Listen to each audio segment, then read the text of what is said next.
Accounting principles जो है बहुत इंपॉर्टेंट टॉपिक है, क्योंकि अकाउंटिंग प्रिंसिपल्स के बेसिस पे ही हमारे आगे के ट्रांजैक्शंस होते हैं। तो अकाउंटिंग प्रिंसिपल्स में क्या है, दो पार्ट है इसके, एक अकाउंटिंग कॉन्सेप्ट्स हैं और एक इसके कन्वेंशंस हैं। ठीक है, एक है अकाउंटिंग कॉन्सेप्ट जिसको एजम्पशंस भी बोलते हैं और दूसरा है कन्वेंशन। तो सबसे पहले हम लोग अकाउंटिंग कॉन्सेप्ट्स को देख रहे हैं। तो इसमें सबसे पहला कॉन्सेप्ट जो है वो है going concern concept. Going concern concept का मतलब क्या होता है कि बिजनेस जो है वो लंबे समय तक चलता रहेगा, इनडेफिनिट पीरियड के लिए चलता रहेगा। मतलब जैसे एक ऐड है ना, चलती रहे ज़िंदगी, बस वैसा ही है। मतलब कि जब भी कोई बिजनेसमैन बिजनेस शुरू करता है तो ये सोच के कभी शुरू नहीं करता है कि वो बिज़नेस को आने वाले समय में बंद कर देगा। उसका यही डिजायर होता है कि बिज़नेस जो है वो इनडेफिनिट टाइम तक चलता रहे। ठीक है, नेक्स्ट क्या है, कंसिस्टेंसी कॉन्सेप्ट। कंसिस्टेंसी कॉन्सेप्ट का मतलब क्या होता है कि अगर एक बार कोई भी मेथड या अकाउंटिंग प्रैक्टिस शुरू किया गया बिजनेस में तो उसको ईयर आफ्टर ईयर कंसिस्टेंट रखा जाएगा। ऐसा नहीं कि इस बार ये मेथड यूज करते हैं, अगले साल कोई और मेथड यूज करेंगे, उसके अगले साल कोई और मेथड यूज करेंगे। अगर हर साल मेथड चेंज करेंगे या बार बार चेंज करेंगे तो कंपैरिजन करना डेटा का मुश्किल होगा, क्योंकि डिफरेंट मेथड से कैलकुलेट किया गया डेटा को कंपेयर करना पॉसिबल नहीं होता है। तो जो भी मेथड एक बार लिया जाएगा सोच समझ के लिया जाएगा और उसको कंटिन्यू किया जाएगा, उसके साथ कंसिस्टेंट रहा जाएगा। और जब कभी चेंज करना होगा तो स्पेशल केस में चेंज होगा, तो फिर वहाँ से फिर वो कंसिस्टेंट होगा। ऐसा नहीं कि बार बार चेंज हो रहा है। ठीक है, तो कंसिस्टेंसी कॉन्सेप्ट का मतलब क्या है, द मेथड और practices adopted once should be continue year after year. ठीक है, नेक्स्ट क्या है, अक्रूवल कॉन्सेप्ट। अक्रू का मतलब होता है बाकी होना। ठीक है, अक्रूवल कॉन्सेप्ट का मतलब क्या होता है कि जब आपको कोई काम हो गया और पता है कि पेमेंट आना है, उसी को रिवेन्यू रिकॉग्नाइज बोल देते हैं, revenue recognise on its realisation. ठीक है, मतलब जैसे ही आपने काम कर दिया किसी का और आपको पेमेंट मिलना है, ये फिक्स हो गया, तो उसी समय उसको रिवेन्यू मान लिया जाएगा। ऐसा नहीं कि जब एक्चुअली रिसीव होगा तब माना जाएगा। काम हो गया, जैसे कि मान लीजिए आपका एक बिजनेस है और आपने क्या किया, किसी ने सामान सप्लाई करने बोला था तो आपने उसको सप्लाई कर दिया। तो आपने जैसे ही सप्लाई किया तो उसको अपना इनकम में आप ऐड कर लोगे, लिख लोगे। बस आप ये नहीं लिखोगे कि मिल गया, आप लिखोगे मिलना बाकी है। ठीक है, तो उसी को अक्रूवल कॉन्सेप्ट बोलते हैं। और cost are realise when they are incurred. और उसी तरह से जब किसी का कुछ एक्सपेंस है, पे करना है, मान लीजिए स्टाफ का सैलरी है, पे करना है, आपने पे नहीं किया है लेकिन पे करने का टाइम हो गया, तो आप उस समय लिख दोगे कि ये एक एक्सपेंस है, और जब पे करोगे तब लिखोगे कि एक्सपेंस पे हो गया। तो जिस समय वो इनकर्ड होता है, मतलब कि वो ड्यू हो जाता है, उसी समय से उसकी रिकॉर्डिंग हो जाती है। ऐसा नहीं कि पेमेंट होगा तब रिकॉर्ड करेंगे, क्योंकि बिजनेस में सारे ट्रांजैक्शन कैश बेसिस पे नहीं होते हैं, बहुत सारे ट्रांजैक्शन अक्रूवल बेसिस पे होते हैं, उधार में लेन देन होते हैं। तो अगर उधार के ट्रांजैक्शन को रिकॉर्ड नहीं किया जाएगा तो बिजनेस को पता ही नहीं चलेगा कि उसका एक्चुअल प्रॉफिट लॉस क्या है। तो इसका मतलब क्या होता है, it means all the transactions are recorded. सारा ट्रांजैक्शन रिकॉर्ड होगा अगर वो मॉनेटरी टर्म से रिलेटेड है, whether actual cash is received और पेड और नॉट। चाहे उसमें सच में कैश पूरा तुरंत मिला हो या ना मिला हो, या पेमेंट किया हो या ना किया हो, मतलब वो उधार हो या नगद हो, दोनों ही तरह का ट्रांजैक्शन रिकॉर्ड होगा। यही बोलता है एक्रूवल कॉन्सेप्ट। नेक्स्ट क्या है, business entity concept. Business entity concept का मतलब क्या होता है कि बिजनेस का अपना एक अलग एंटिटी है। एंटिटी का मतलब होता है बॉडी, मतलब बिजनेस अलग एक बॉडी है और बिजनेसमैन अलग है। इसका मतलब बिजनेस और बिजनेसमैन दो अलग अलग पर्सन हैं। ठीक है, तो क्या बोलता है, according to this concept business is considered as a unit entity separate from its owner, मतलब वो अपने ऑनर से सेपरेट हैं। Business transactions are recorded in the books of account from the business point of view. जब भी हम कुछ record करते हैं तो ये देखते हैं कि बिजनेस को पैसा मिला या बिजनेस से पैसा गया, ये नहीं देखते हैं कि ऑनर को पैसा मिला या ऑनर से गया। ठीक है, जैसे बिजनेस में कैपिटल इन्वेस्ट करता है ऑनर, तो ऑनर तो दे रहा है पैसा, ऑनर के हाथ से जा रहा है, लेकिन बिजनेस में आ रहा है। तो हम कैपिटल के लिए एंट्री करते हैं कि बिजनेस में पैसा आया, हम ये एंट्री नहीं करते कि ऑनर के हाथ से गया, क्योंकि ऑनर बिजनेस के लिए दूसरा पर्सन है, लायबिलिटी है। ठीक है, बस यही है कि वो इंटरनल लायबिलिटी है। ठीक है, ऑनर इंटरनल लायबिलिटी है क्योंकि वो प्रैक्टिकल लाइफ में तो एक ही पर्सन है, लेकिन बिजनेस के अकाउंटिंग के नज़र से वो एक अलग पर्सन है। फिर नेक्स्ट क्या है, money measurement concept. Money measurement concept का मतलब होता है कि सिर्फ वही ट्रांजैक्शन आपको बुक्स में रिकॉर्ड करना है जो मॉनेटरी टर्म में मेजर हो सकता है। जो मॉनेटरी टर्म में मेजर नहीं हो सकता है उसको हम रिकॉर्ड नहीं करेंगे। अब कोई एम्प्लॉय बहुत ऑनेस्ट है, कोई बहुत पंक्चुअल है, तो उसको तो मनी में नहीं कन्वर्ट कर सकते हैं ना, तो वो रिकॉर्ड नहीं कर सकते हैं। हम क्या रिकॉर्ड कर सकते हैं, कितने का सामान खरीदाया, कितने का सामान बिका, कितना पेमेंट हुआ, कितना रिसीव हुआ। तो जो मनी में मेजर हो सकता है उसी को हम ले सकते हैं। नेक्स्ट क्या है, accounting period concept. Accounting period concept का मतलब होता है कि जो बिजनेस है उसका अकाउंटिंग का एक टाइम होना चाहिए कि हाँ हम 6 महीने का ट्रांजैक्शन दिखाएंगे एक बार में, या 3 महीने का दिखाएंगे, या 1 साल का दिखाएंगे। जनरली ये 1 ईयर का ही दिखाया जाता है, जो कि 1 अप्रैल से शुरू होकर 31 मार्च को ख़त्म होता है। इससे क्या होता है, बिजनेस में जो प्रॉफिट हो रहा है बिजनेस को टाइम टू टाइम वो पता चलता है। अगर बिजनेस एक्चुअल प्रॉफिट जानना चाहता है तो वो तभी जान सकता है जब बिजनेस पूरी तरह से क्लोज कर दिया जाए। तो केवल प्रॉफिट जानने के लिए तो बिजनेसमैन बिजनेस को क्लोज नहीं करेगा, क्योंकि क्लोज करते समय उसको पता चलेगा हम 5,000 रुपये से बिजनेस शुरू किए, आज बिजनेस को हम क्लोज किए तो 5 लाख में बिजनेस मेरा बंद हुआ, इसका मतलब मेरा बाकी प्रॉफिट है। लेकिन कौन सा ऐसा बिजनेसमैन होगा जो एक्चुअल प्रॉफिट जानने के लिए बिजनेस को क्लोज करना चाहेगा? कोई नहीं करना चाहेगा। तो इसलिए एक अकाउंटिंग पीरियड का कॉन्सेप्ट है कि समय समय पे एक टाइम इंटरवल पे वो अपना प्रॉफिट को एस्टिमेट करता रहे कि मेरा इतना एक्सपेंस हुआ, इतना इनकम हुआ, तो यानी मेरा इस साल का प्रॉफिट इतना है, फिर अगले साल का इतना है, इस तरह से। तो इसी को बोलते हैं अकाउंटिंग पीरियड कॉन्सेप्ट। इसके बाद नेक्स्ट क्या है? नेक्स्ट है कॉस्ट कॉन्सेप्ट।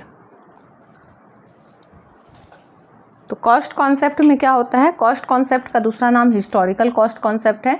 इसमें क्या होता है कि कोई भी जो एसेट्स है वो जिस कॉस्ट पे खरीदा गया था वही रिकॉर्ड होता है इन the books of account at the acquisition cost. Acquisition cost मतलब जितना पे उसको खरीदा गया था, ठीक है, यानी जितना पेमेंट उसके लिए हुआ था उसका कोई मार्केट प्राइस नहीं रिकॉर्ड होगा। मान लीजिए आपने कोई मोटरसाइकिल खरीदा था बिजनेस के पर्पज़ से यूज करने के लिए बिजनेस में, और वो आपने खरीदा था 50,000 में, तो वो 50,000 ही बुक्स में दिखेगा, भले मार्केट में आज उसका प्राइस घट के 30,000 हो गया हो या बढ़ के 80,000 हो गया हो।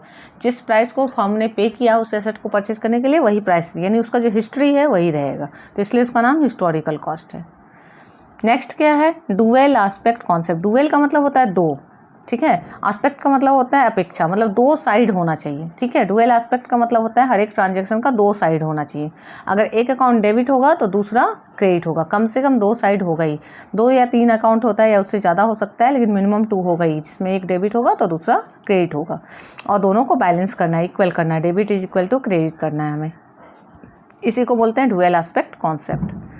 नेक्स्ट क्या है? Revenue recognition concept. Revenue recognition concept का मतलब होता है, ये थोड़ा थोड़ा उसके एक्रूअल कॉन्सेप्ट जैसा ही है, लेकिन वहाँ एक्सपेंस और इनकम दोनों के बारे में पढ़ते हैं, यहाँ केवल इनकम के बारे में।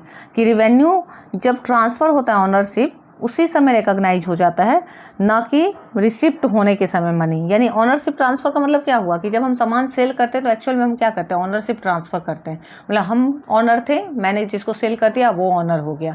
या जब किसी से हम सामान खरीदते हैं तो क्या होता है कि पहले वो पर्सन ऑनर था, अब सामान का पेमेंट करने के बाद मैं ऑनर हो गई। तो इसका मतलब ऑनरशिप ट्रांसफ़र होता है।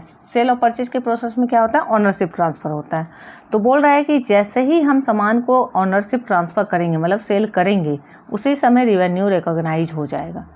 ये नहीं कि मनी रिसीव होगा तब रिकॉर्ड करेंगे, उसी समय रिकॉर्ड हो जाएगा कि सेल हुआ है मगर क्रेडिट में हुआ है, और जब रिसीव होगा तो रिकॉर्ड होगा कि वो क्रेडिट सेल का मनी आ गया, ठीक है। नेक्स्ट है मैचिंग कॉन्सेप्ट। मैचिंग कॉन्सेप्ट का मतलब क्या होता है? ये मैचिंग कॉन्सेप्ट ही हमें हेल्प करता है जानने में कि नेट प्रॉफिट हो रहा है या नेट लॉस हो रहा है, क्योंकि एक्सपेंस और इनकम को यहाँ मैच किया जाता है, कंपेयर किया जाता है, ठीक है। और अगर हमारा एक्सपेंस और इनकम में इनकम बड़ा है तो प्रॉफिट होगा फर्म को, ठीक है, डिफरेंस जो होगा, और अगर एक्सपेंस बड़ा हो गया और इनकम छोटा है तो लॉस हो जाएगा, ठीक है। तो जो दोनों का डिफरेंस होता है, मैच नहीं हुआ। मान लीजिए कि एक्सपेंस है 30,000, इनकम है 50,000, तो क्या डिफरेंस है? 20,000। तो 20,000 जब हम लिखेंगे दोनों को बराबर मैच करने के लिए, इसको भी 50 बनाने के लिए, तो उसको हम 20,000 को क्या लिखेंगे? प्रॉफिट। कि 30,000 का एक्सपेंस है, 20,000 प्रॉफिट है, तो 50,000 हो गया इधर और इधर भी 50 हो गया, तो इस तरह से मैच हो जाता है। ये हम लोग सीखेंगे जब चैप्टर 21 में हम लोग PL अकाउंट बनाएंगे। फिर नेक्स्ट है ऑब्जेक्टिविटी कॉन्सेप्ट। ऑब्जेक्टिविटी कॉन्सेप्ट का मतलब क्या होता है कि हर एक ट्रांजैक्शन ऑब्जेक्टिव मैनर में होना चाहिए। ऑब्जेक्टिव मैनर का क्या मतलब होता है? हमारे पास 2 टाइप के क्वेश्चन आते हैं एग्जाम में, एक आता है ऑब्जेक्टिव क्वेश्चन, एक आता है सब्जेक्टिव क्वेश्चन। ऑब्जेक्टिव क्वेश्चन में या तो आपको आंसर आता है या तो आपको नहीं आता है। अगर आपको आता है, करेक्टली आता है, तो ही आप करेक्ट टिक कर सकते हो, और नहीं तो फिर वही अंदाज़ा लगा के जो समझ आया वो टिक मार दिया, लेकिन उसमें कॉन्फिडेंस तो नहीं होता है। लेकिन सब्जेक्टिव क्वेश्चन में क्या होता है, हमें अगर आंसर नहीं भी आता है तो कुछ हम बना के अपना लिख देते हैं, मतलब वहाँ पर्सनल ओपिनियन आ जाता है कि आपके हिसाब से आंसर हो सकता है, ये हो सकता है, लिख दिया। तो जब अकाउंटिंग होगा तो सब्जेक्टिव मैनर में नहीं होगा, मतलब उसमें अपना ओपिनियन नहीं ठूसना है। वहाँ क्या करना है, जो उसका according to fact, according to rule है, उसी ऑब्जेक्टिव से उसको करना है, ठीक है। तो उसी को बोलते हैं ऑब्जेक्टिविटी कॉन्सेप्ट। किस जब भी करें तो फ्री फ्रॉम पर्सनल बायस, अपना पर्सनल ओपिनियन को लेके उसके साथ तोड़ मरोड़ नहीं करना है, ठीक है। अब सारे कॉन्सेप्ट्स हमने क्लियर कर लिए। पहला था गोइंग कंसर्न कॉन्सेप्ट, फिर consistency concept, accrual concept, business entity concept, money measurement concept, accounting period concept, cost concept, dual aspect concept, revenue recognition concept, matching concept और ऑब्जेक्टिविटी कॉन्सेप्ट। हमने टोटल 11 कॉन्सेप्ट कर लिए। अब हमारे पास 3 कन्वेंशन है जिसको हम लोग करेंगे। तो पहला कन्वेंशन जो है वो है convention of full disclosure. Disclosure का मतलब होता है कोई चीज़ को ओपन करना।